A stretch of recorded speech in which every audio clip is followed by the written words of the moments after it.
I told you that I come from a long line of educators. It was interesting when I was starting to speak full-time, obviously since I was a teacher, I went out and spoke to a lot of education seminars, retreats, all kinds of things like that. And the more I started doing it, the more I realized that teachers, just like everyone else, needed passion and needed excitement, and they get worn out. And I was in my mom's garage, and I found a little cigar box that had some stuff in it, and then I had another, it was a big folder that had something else in it. And when I opened it up, I found all these letters. And you might not be able to see this, but maybe if they zoom in, this is my great-grandmother, Miss Barfield. And I found all these letters, and this is one of them that was written to her. This one in particular, I think, actually is a Mother's Day card, although my great-grandmother is not his mother. But she was so much an inspiration in this young man's life that it changed the way he saw everything. And what's really powerful is that he wrote different things about her. So I find this, and I'm trying to figure out who this person is, right, my great-grandmother. And I end up, I'm going to show you real quick, I ended up finding a picture that he had inside of it, and it was this gentleman right here, and he was in World War II. Let me go back really quick. But what's so powerful is that she started teaching in about 1914, 1915, somewhere around there, just before World War I. So I want you to think about this. She started teaching in World War I. Then she went through the Great Depression. Then she taught through World War II. Then she taught through the Korean conflict. Then she taught through Vietnam. She stopped teaching right at the edge of Vietnam before it really got going good. But over that many years, she started teaching when she was around 17. She didn't stop teaching until she was 67. She taught for, add it up, 50 years. 50 years of educating youth. Well, her three sisters were also teachers. I found out that a couple of them actually taught in college at the same time she was teaching in a one-room schoolhouse. So remember, she would teach K through 12 all at one time. That gentleman that you saw in the other picture that was a World War II veteran, he took it upon himself to send my great-grandmother these letters, and in particular remind her of what a difference that she had made in his life.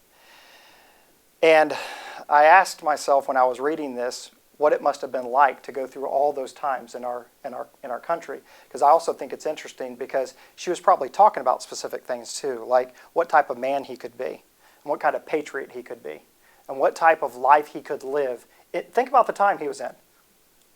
Right during the Great Depression, one of the worst times in the history of our country. Then we move out of that into World War II, and she was probably talking to her students about what type of men and women they could be, how they could add to this country, not take away from it, how they could actually be a patriot, what would it do to unify our country all in one big unit so that we could fight against whatever it was that was attacking us or attacking the world. Think about the conversations that teacher, my great-grandmother, was having with her students. And this young man, the reason I know what she was discussing is because he wrote to her and told her. I just want you to remind that this is what's so powerful. I'm going to read something to you. It says, "There are not very many people in my life that stand out. You're one of those few that do. There are many reasons for this. Among a few are the following. Your wonderful attitude toward life and the people that you came into contact with has always stood out in my memory. You had a way of gaining and deserving the admiration and the respect of the people that you served."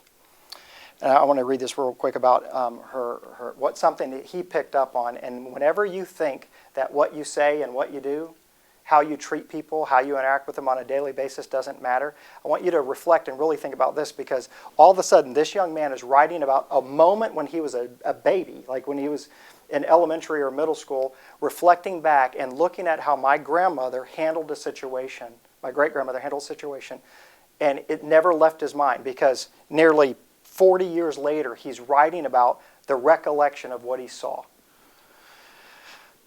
You've had your share of troubles. No one knows that better than I do. Yet you've held up magnificently.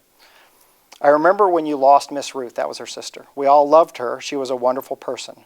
To me, the loss would seem too great to bear, yet you went on with courage that seemed hard to describe. So that's one thing he remembered, that the way she handled herself even under tough times. And then next, I hope I never have to face that one. I remember one of the last times I saw Mr. Barfield, that's her husband, my great-grandfather. He said that he wasn't any good to you because of his health, etc.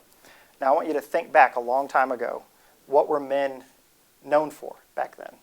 Crime fighters. their self-image was based on what they could provide, the type of worker they were, how hard they could work, what they could do for society. As a matter of fact, one of the things that got us out of the Great Depression, believe it or not, was not just the war, but it was also all of the public works things that Roosevelt did for our country so men could get back to work because they'd lost their identity when they weren't working. And so my great-grandfather was saying that out loud, and he must have said it in front of this young man, and then my great-grandmother had a response. I hope I never have to face that. He said that he wasn't any good to you because of his health. In other words, he couldn't do what he used to be able to do, so obviously he wasn't worth anything. Vis-a-vis that young girl sitting in my classroom, since I can't get along with my mom, I can't get along with my dad, I can't get along with any of these kids, nothing makes sense anymore, I'm not worth anything anymore, I just don't want to be alive. Instead, you know what my grandmother said? I remember that you answered him by anything that I remember that you answered him by saying that he definitely, and he actually typed it in red, he definitely was worth something just by being with you. Just by being alive. Just by being my husband, you were worth something.